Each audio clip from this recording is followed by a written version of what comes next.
Welcome to Don't Retire, Graduate, the podcast that teaches you how to advance into retirement rather than retreating. I'm your host and valedictorian, Eric Brotman, and we have a special guest with us today, Mesha Mebane, who runs Infrared Vision, LLC, which was born out of personal pain, confusion, and passion to achieve the best version of herself. Mesha is an amazing guest. She helps people figure out how to stop existing and start living. And that's a journey we all want to be on. Mesha, welcome to the show. Thank you, Eric. How are you today?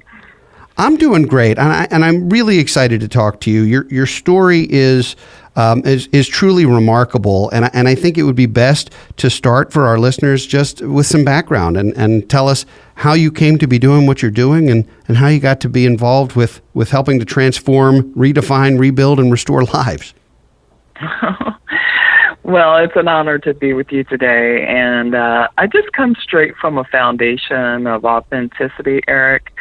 It has been truly a journey for me to get to this point with infrared, and it was something to my surprise, actually, when I was actually, if you don't mind me being a little bit spiritual, but I am who I am, and I was just at my desk one day about in July 2018 and thanking God for my health and everything around me, because it's just been such a challenging time for the last 15 years since the last recession. And I just got a download saying, hey, I know you want to be able to thank me, but I need something from you. And it's a two-way relationship when you're in a spiritual relationship with God. So I was thanking him for my life because I just fought off cancer in 2017.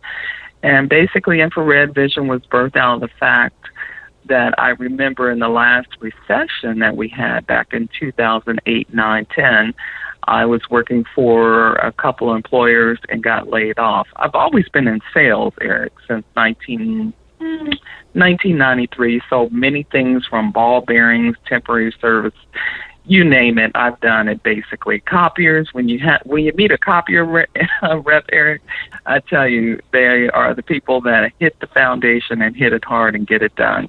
So basically, I just woke up one day after a loss of a child and a previous divorce and moved from Dayton, Ohio. I am a small-town country girl from Ohio, and moved to Maryland for a promotion.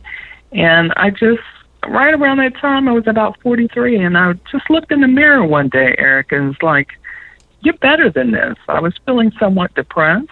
A lot of people don't talk about depression, but I was feeling somewhat depressed, lost with, just walking around aimlessly, really not understanding the direction of life, and not really enjoying going to work anymore. So I just took a look in the mirror and said, hey, there's a better version of you, and we have to find it.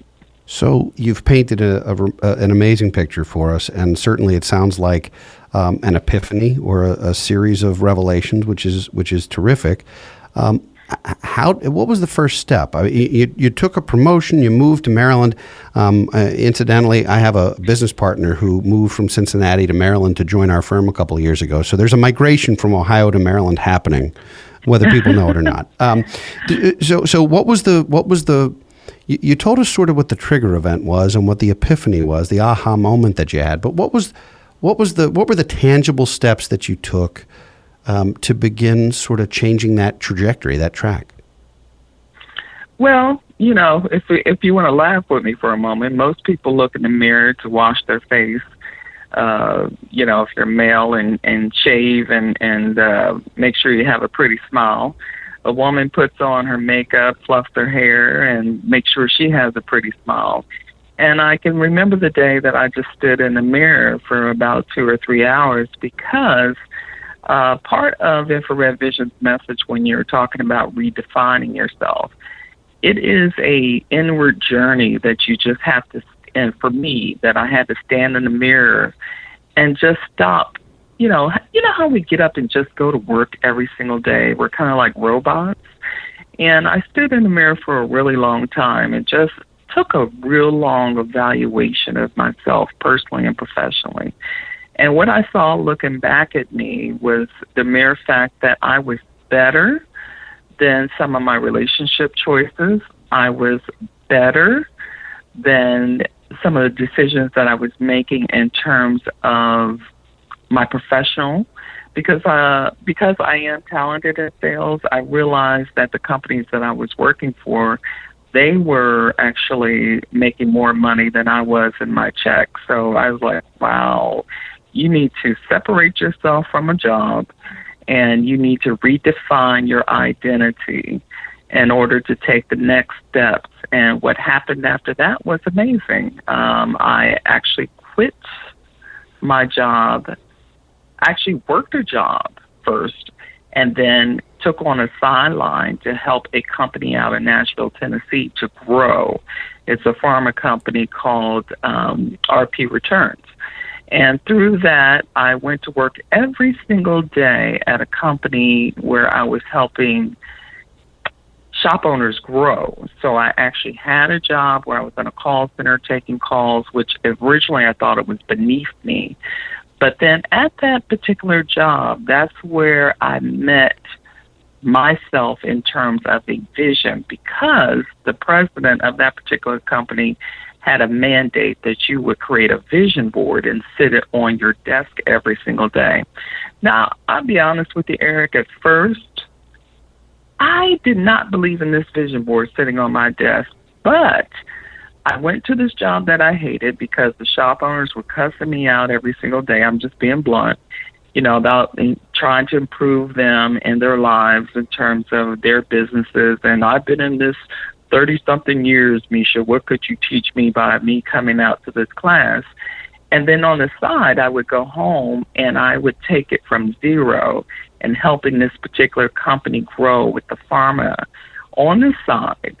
And I would do that every single day. But I would come back to work looking at this vision board.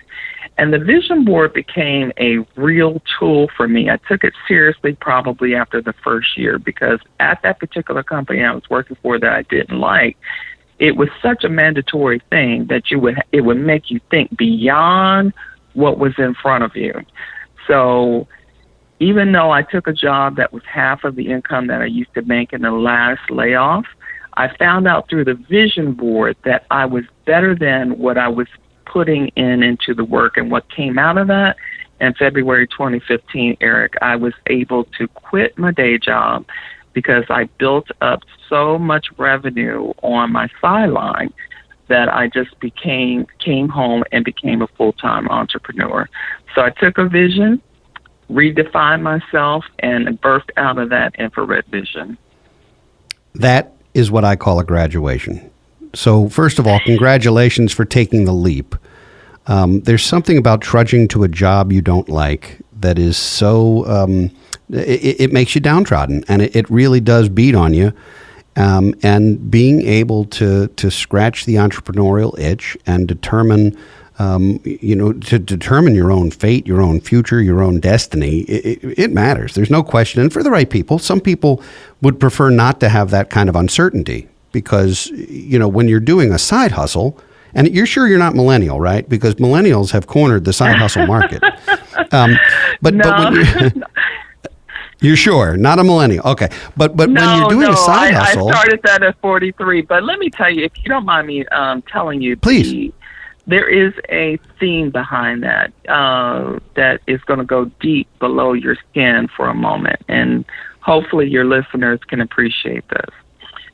When I came to Maryland, again, I came with a very low sense of self-esteem and hurt and pain because I had experienced a divorce and a loss of my one and only child. And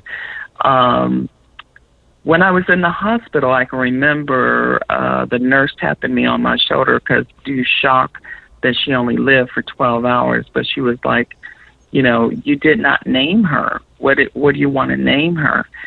And I remember my name being biblical. I don't know that my parents did that intentionally, but I wanted to give her a biblical name, and I named her Mara. And in the biblical sense, Mara is the big body of river. And so back then I decided that whatever I do from this point on, I'm going to work my butt off because eventually I want to buy me a big beach house facing a big body of water.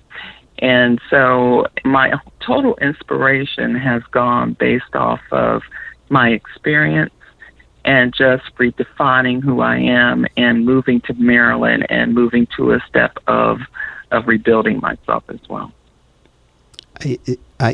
Well, you said you'd be under my skin. You certainly have. I can't imagine that. I'm a father of one 10-year-old daughter who is my whole world, and I can't imagine what that felt like. It's everyone's single worst nightmare. It is. And to be able there's in almost any other context, there are ways to navigate. There's some kind of blueprint to navigate, whether it's the loss of a spouse, which is hard, or the loss of a home or a job or a marriage, or but that's the one. There's nothing. That's not the order of things. That's not how it's supposed to go. So I appreciate you sharing that. I'm truly amazed that you were able to turn her naming into a mission for yourself. Do you have the beach house yet? Close. It's coming. It's coming. Are you serious? It's coming. It's been a long journey. Like I said, this has been a walk here since the last recession. Let me go back to 2008, 9, 10 for you. 2008, Sure. 9, 10. Since we're talking about don't retire, graduate. I was actually working for another position that when it's not about political, what I'm about to say, but it was about the situation of taking another job and another layoff. So I've actually, since I've been in Maryland, I've had 2 layoffs because you're only as good as your last sale in some places. And so back in 2008, 9, 10, I was just like anybody else, making decent money, not really budgeting very well. And so when I got called for the layoff, it was the same day that Obama took office and, raised his hand and took the oath that he was becoming president of the United States. Again, I'm not mentioning anything versus politically because I'm neither here nor there. I'm not a donkey or an elephant, to be honest with you, but I do my best to make some decisions based on, certain criteria. But my point is that it was back then that I turned to my husband at the time, and I said, this is a mess. This is a mess. And he was like, what? I said, these finances are a mess. We're not ever, ever, ever coming back here. So, Eric, to be honest with you, I have spent the last 8 years, remember sitting down with a financial advisor in 2014, and he's like, Miss Mebane, your situation is you're trying to figure out how to save for retirement, but you got all this debt. And I said, Michael, I remember his name, he's with Fidelity, and I was like, you are exactly right. So I'll tell you what. Thank you for spending 2 hours for me, but I'm going home and I'm going to correct this situation. Well, Eric, you're talking to a woman now who has been mentoring people over the last couple of years to deal with their debt number, not so much in the number, but the mindset around it is overwhelming if you've got $50,000, $60,000, $70,000, $100,000 worth of debt in front of you, and you are over the age of 43, 44, 45 and trying to figure out how to retire. So I have gotten all my friends to convert their mindset about their debt into a percentage. So you're talking to a woman not only who has had those financial challenges with financially, but also with job and figuring it out and now becoming an entrepreneur. But you are talking to a woman as of today where I am 93% bad debt free. That's A work in my book, Mesha. 93% is pretty good. Excited.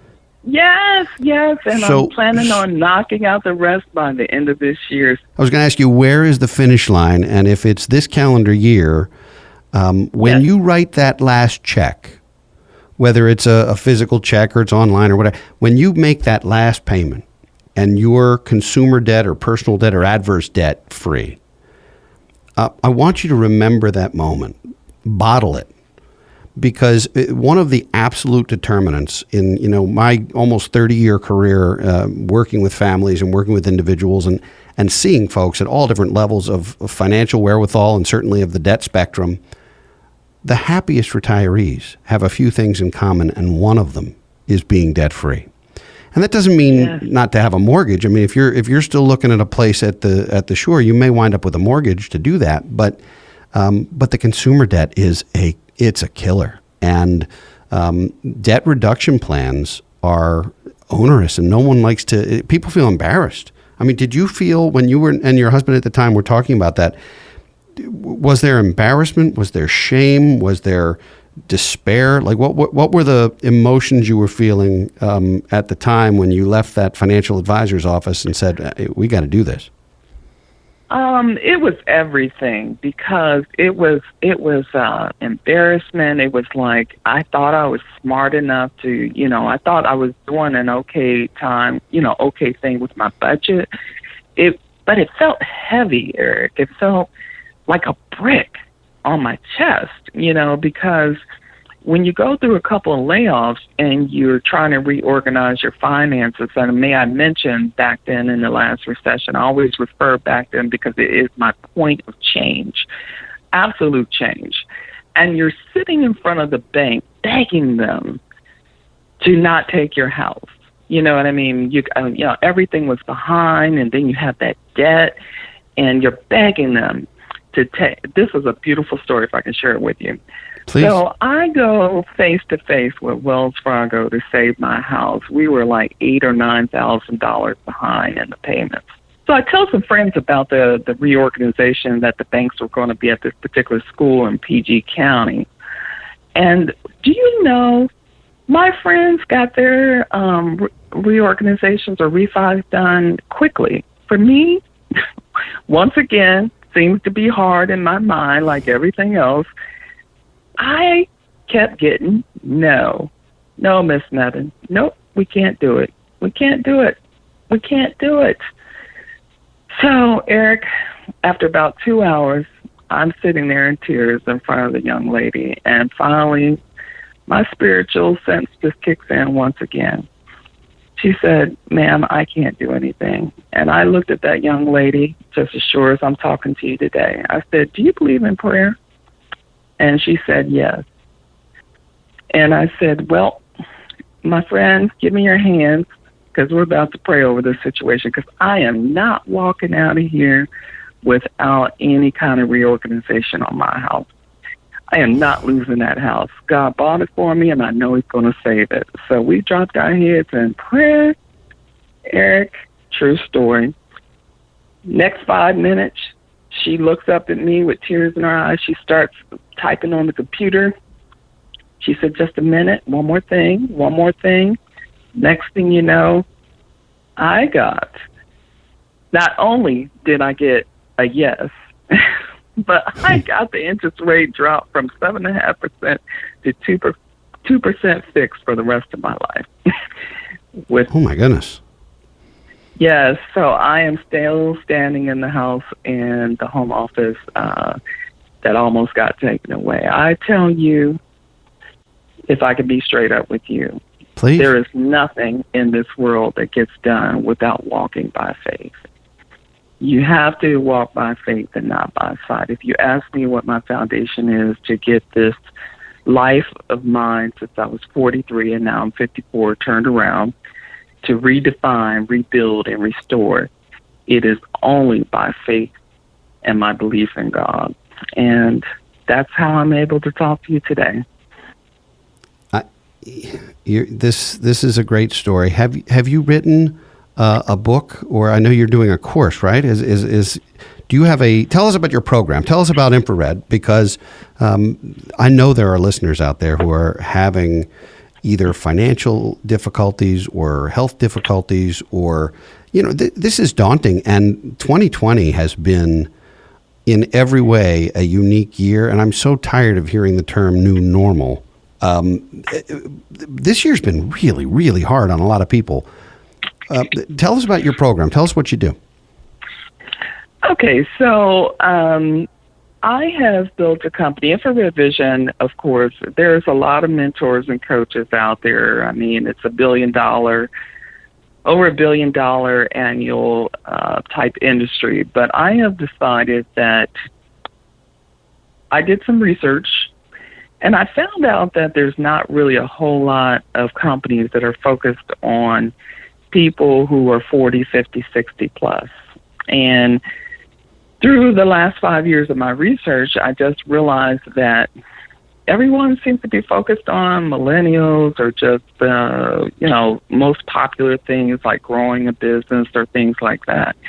And I remember going through my transitions, I actually was kind of selfish and inward because I'm both introvert and extrovert. I'm called an ambivert. So that I have means never heard that term. I've never heard that term before. Yes, ambivert is a combination. I actually learned it last year. A combination of an introvert and an extrovert. So ambivert. And that I would have just thought vert. I don't know. That means that I'm both inward. I'm inward when it comes to relationships and things of that nature. But when it comes to making money or anything like that, I enjoy the art of sales. I enjoy the art of connecting and networking and things of that nature. But I fight between the two in my personality at times, depending on different circumstances. So what I have found is that infrared vision will address the needs of the aging community because we are no longer, and you probably would agree with this, 40 plus and 50 plus, we are no longer what we thought to be when we were growing up and looking at our grandparents. You know, we are a very dynamic community. We actually are making 50 look like the new 35 if you take care of yourself. And, absolutely. I know a lot of female and male professionals that I've networked with over the age of 50 who are just really moving and shaking. And infrared is all about getting to the people that are actually not able to bounce back. There's a story. When I did lose my daughter, there was a young lady that came to the hospital, and she said, Mesha, I would like for you to look at people like a rubber ball and a glass ball. There is a story on the internet like this. I didn't know she was telling me the story on the internet. And she was like, some people are like a rubber ball. They're able to bounce back. But some people are like a glass ball that when you drop it, it just shatters. And they don't know how to pick up the pieces. And I decided early on that I choose to be like a rubber ball. If something is coming my way, yes, I'll get knocked down, but I will bounce back. But in the download spiritually about infrared vision, about the 40 plus community, I was asked to get to the people that are like a glass ball that are broken. They can't find all their glass pieces. They're not able to put themselves back together. And I tell you, even though I'm 2 years into infrared, that's who I'm after, Eric. I'm after those people. There's a lot of them out there. I mean, that is, I think there's a significant need for folks to know how to be resilient. One of the things that I like so much about my daughter's school, she's a fifth grader, and the word they use the most, it's an all-girls school, and they use the word resilience. And if there's one thing that you can take away from that, it's this idea that yes, you're going to be knocked down. A life without, a road without speed bumps or a life without setbacks, it just doesn't exist, and you're going to get knocked down. I don't know how many people have been knocked down quite as hard as you have, though, Mesha. I mean, you're not talking about disappointments. You're talking about real tragedy, and I imagine that you're attracting folks who have been through similar types of tragedies. Are you working with folks who have had a loss of a loved one? Is there a typical profile for the folks who reach out to you? Yes, actually, the people who have been through a lot of adversity, the people who we serve are folks who have been through adversity, either through a loss of a loved one, they're transitioning out of a marriage, or they are not sure about their next in terms of their career. There's a lot of, what I found, there's a lot of stagnation going on with people, period. And also, I want to talk about the fact that, the world society wants to put us all in boxes. You agree with that, Eric? In a lot of ways, yeah. It's Yes. easier. It's easier to reach your target if everyone's in a single container. Yes. Well, I'm finding, and I have done some research with various people over the last 5 years. I'm even finding, how people say, oh, well, somebody's got a lot of money. They should be happy. They should be content, or whatever. Well, we know money does not buy happiness. Actually, money is a tool, is what I've learned in the last 10 years. It's a tool. And I've been at all financial levels, 0, 20,000, 30,000, 40,000, 100,000, 150,000 back down to 0. And what I found consistently, no matter what your income is, that is or is not coming in, if you are not happy within yourself, if you don't have a sense of contentment within yourself, it doesn't matter what type of money or level that I put into your hands. You know this for yourself, being a financial advisor. You've seen money go through the hands of people quickly, and then you've seen some who are actually handling it very, very well. Am I correct? 100%. And Yes. There is absolutely no correlation between money and happiness. Right. It just doesn't exist. Some of the happiest people I know are not wealthy people, and some of the most miserable people I've met are very wealthy people. And I agree with you 100%. You're right on.